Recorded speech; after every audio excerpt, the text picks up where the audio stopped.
What's up, everybody? Justin here to do a new episode of The List. Episode 20. It might be 21. Yes, this is episode 21 of The List. Anyways, on this episode of The List 21, I will be discussing the retirement of Tony Romo. He retired yesterday from the NFL. From football, from being an active player. He doesn't want to be a backup quarterback anymore, so he's retired. Also, I'll be discussing the debuts and on the main roster of Nakamura, the Revival, Tye Dillinger. I'll be discussing them and which talent, those four, which ones will, I think, have the most success in 2017. But first, on this episode of The List, I'm going to talk about and discuss the release of WWE superstar Simon Gotch of the Vaudevillains. WWE has announced on Wednesday, I got the story in front of me, so that's why I'm reading it. WWE announced on Wednesday that Simon Gotch of the Vaudevillains had been released. Gotch wrestled in NXT from 2013 to 2016. And the Vaudevillains joined SmackDown brand last year, but were never serious contenders for the tag team titles. They were never even barely on TV. And we all know they weren't contenders. They never got to appear at a SmackDown pay-per-view. I don't think they were even in the Royal Rumble match. I don't know if they were in the Andre the Giant Battle Royal. I didn't see either of them in there. I'll have to watch it back, because I didn't watch the Andre Battle Royal back yet. But I don't think the Vaudevillains were in the Andre Battle Royal. And as I said, they've been used very poorly on SmackDown. And on Talking Smack, Shane McMahon was saying last night, this is a land of opportunity. And that is true. But the Vaudevillains did not really get an opportunity. They did not really get a chance or an opportunity to shine and get pushed and booked right. They were just used as jobbers. And their team was basically nothing on the main roster. In NXT, they were pretty damn good. They were damn entertaining. I mean, they were never my favorite tag team. Out of all the tag teams that have left NXT, they were never my favorites. But they were decent workers. They were decent wrestlers. And I'm sure both the guys are probably really nice to the fans. So Simon Gotch, the guy that had the curly mustache and the slicked back, black hair, he has been released from the Vaudevillains. Adam English, the other member of the Vaudevillains, I believe he still has a job. So maybe he can get a new gimmick or a new character. And hopefully he debuts as a singles wrestler. Anyways, WWE put out a tweet. It says, breaking, WWE has come to terms on a mutual agreed upon release with Simon Gotch as of today, April 5th, 2017. Simon Gotch released. So he probably, my guess, he probably asked for his release. I don't think they would release him, but who knows. The guy did have some problems backstage. But it probably wasn't his fault. He did get in a fight backstage.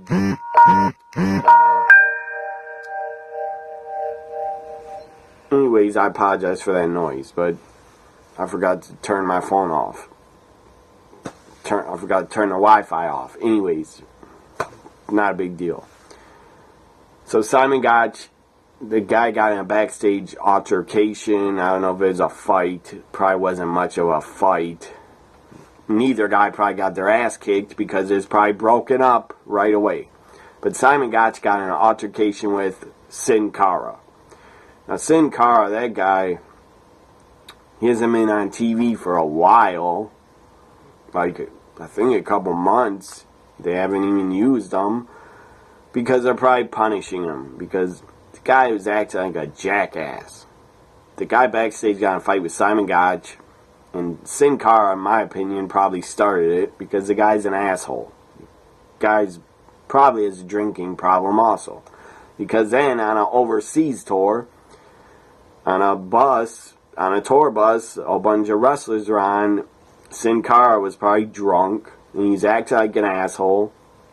He's being really annoying, and Jericho told him to basically shut the hell up.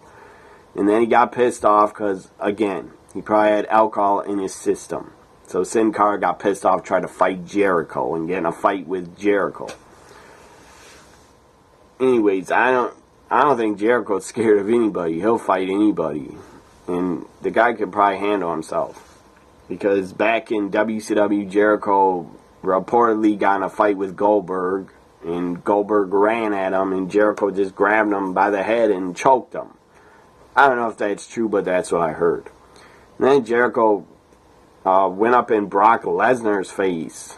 After Brock did that to Randy Orton, Jericho went up in his face and said, "I didn't like what you did. What's the deal with that? Why'd you do that?" to Orton. And I don't know if that's even true either, but that's what I heard, that Jericho got up in Lesnar's face. So Jericho's not scared of anybody. And then, I don't know if Jericho's been in other fights with the wrestlers, but I don't know. He'd probably win a fight, but I doubt he'd win against Brock Lesnar if they ever got in a fight. So Simon Gotch, the breaking news is Simon Gotch has been released. Good for him, because he was never going to be used on TV anyways, in my opinion. The vaudevillains were probably barely used on house shows. Yes, they were over in NXT, and they were entertaining, but just about every talent in NXT gets cheered and is over, almost. The only talent that wasn't over in NXT that's been there is Eva Marie, because she was god-awful. So Simon Gotch, I wish you the best of luck.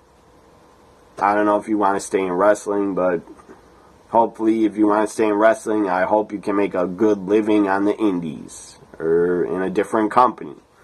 Maybe you can go to Ring of Honor or Japan. I don't know. But I wish you the best of luck, Simon Gotch. You seem like a nice guy, so I wish you well. Now, my next topic on this episode of The List is Tony Romo. Tony Romo retired from the Dallas Cowboys and the NFL. I don't have his stats as a quarterback. I don't know how many touchdowns he's thrown. I think he's number 1 for the Cowboys in passing yards. And I think he might even be number 1 in touchdowns, passes. But I'm not sure about that. But I think he's number 1. He's number 1 in 2 categories for Dallas Cowboy quarterbacks, I believe. So he's actually ahead of Troy Aikman and ahead of Roger Staubach, the 2 most famous Cowboy quarterbacks. Anyways, I'm not a fan of the Cowboys. I do not hate them, but I'm not a fan of them. But Tony Romo never won a Super Bowl. But that's not what this is about. The guy had a good career. The guy was a good quarterback. His only problem was the guy kept getting injured. I mean, his career was cut short, in my opinion, because Tony Romo kept getting injured. He couldn't stay healthy. The guy, I think, broke his collarbone twice, 2 different seasons. I mean, he was sacked and he fell on his collarbone. That's really unavoidable in the NFL. I mean, a lot of quarterbacks have broken their collarbones, I'm sure. Or not, yeah, collarbone. This is a collarbone, I believe. I'm thinking of the other bone, tailbone. That's down by your spine, on your back. Anyways, I believe he broke his collarbone twice.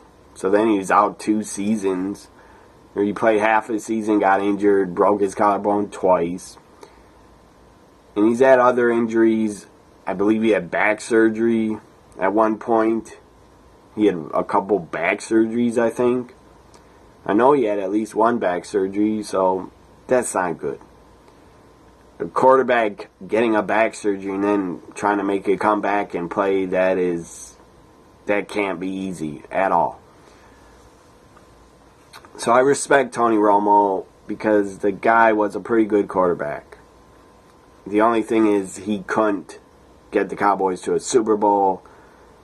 He did fail in a couple playoff games where they were close to the NFC Championship.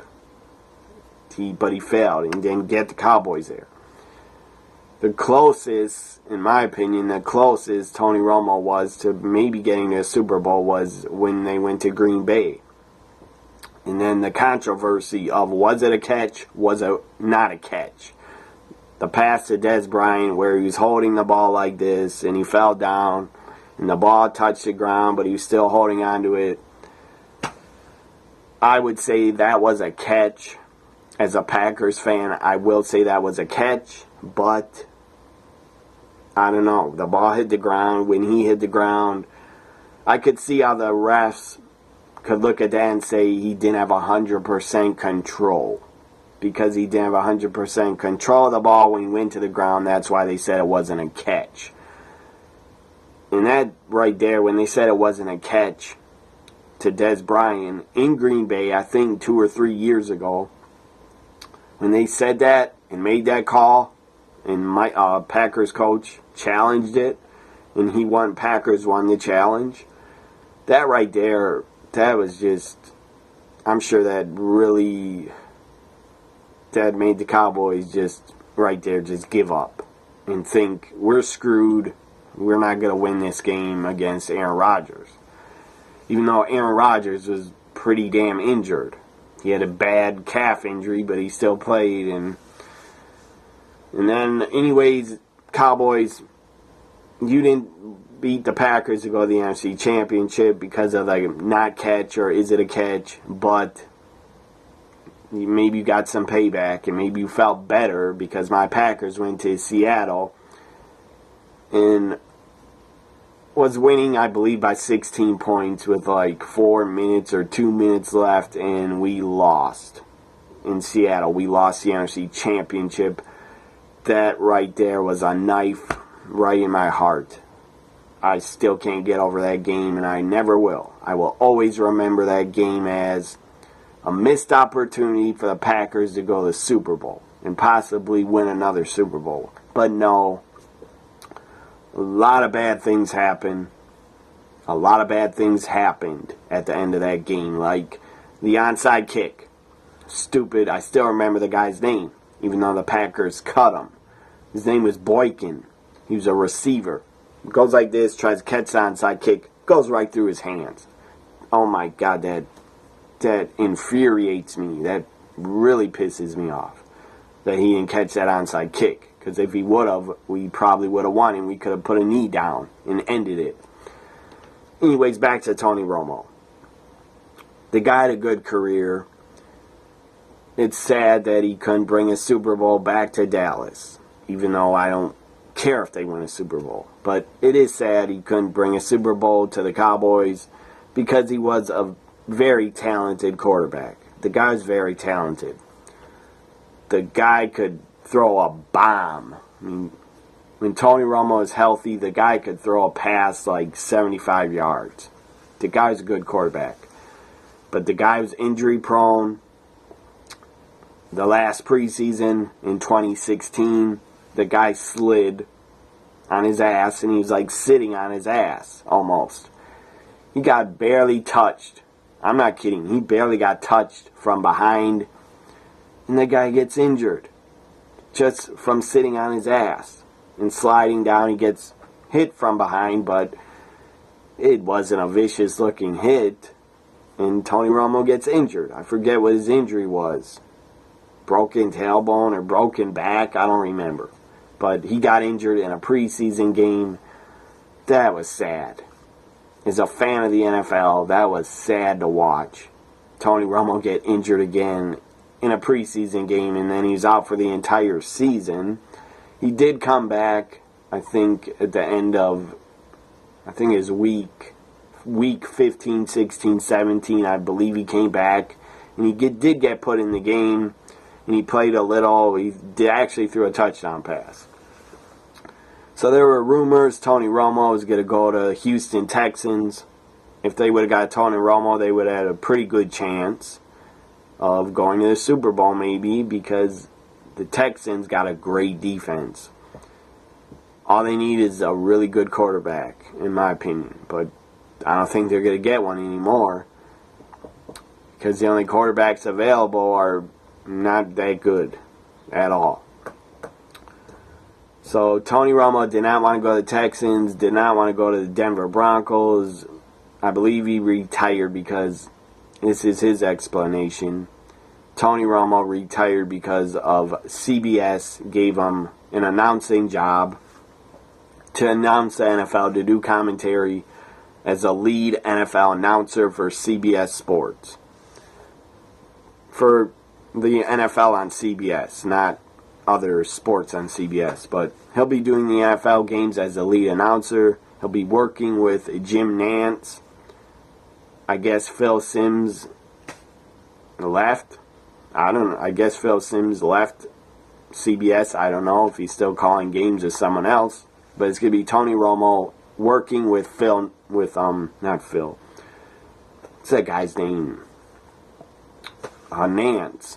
It's going to be Tony Romo and Nantz. I forget his first name. I just said his first name, but I forget already. Anyways, Tony Romo retires from the NFL. You had a good career. You were injured a lot. You could have took the Cowboys to 2 Super Bowls if you wouldn't have been injured so much. And by the way, Tony Romo is actually from Wisconsin. The guy was born in Wisconsin, in a really small town in Burlington, Wisconsin. So that's cool. He was born here. And Tony Romo, you were a great player. I respect you and what you did in your career.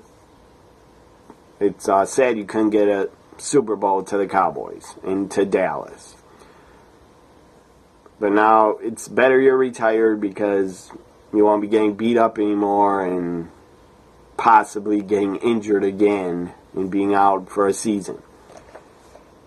And if Tony Romo, the guy's like, if he played in 2017, the guy's like made out of glass. If he would have got knocked down again, his body probably would have been shattered. And something on him would have probably broke.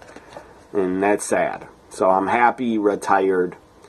He probably retired not just for the CBS announcing job, but I think he retired out of loyalty to Jerry Jones. And he wanted to be loyal.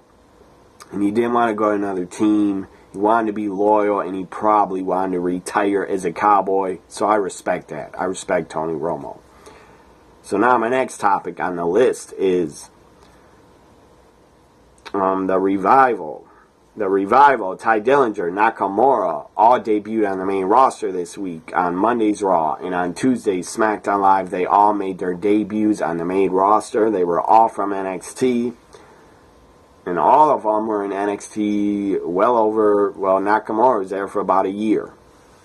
But the Revival, they were there like 2 or 3 years. Tye Dillinger, he was there 2 or 3, 4 years.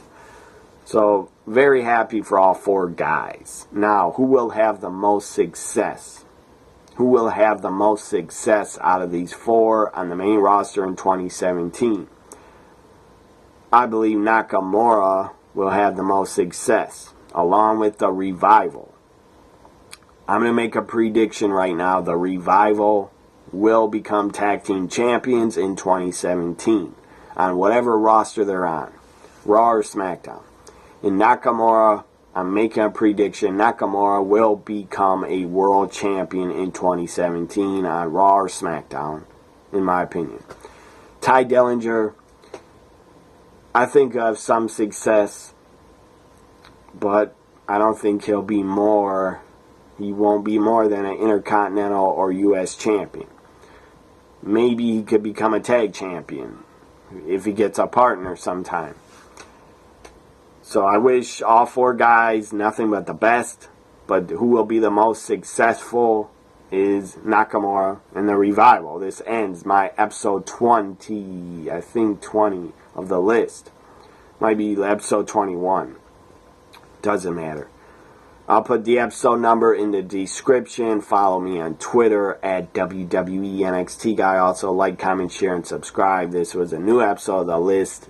Hope you drank it in, man.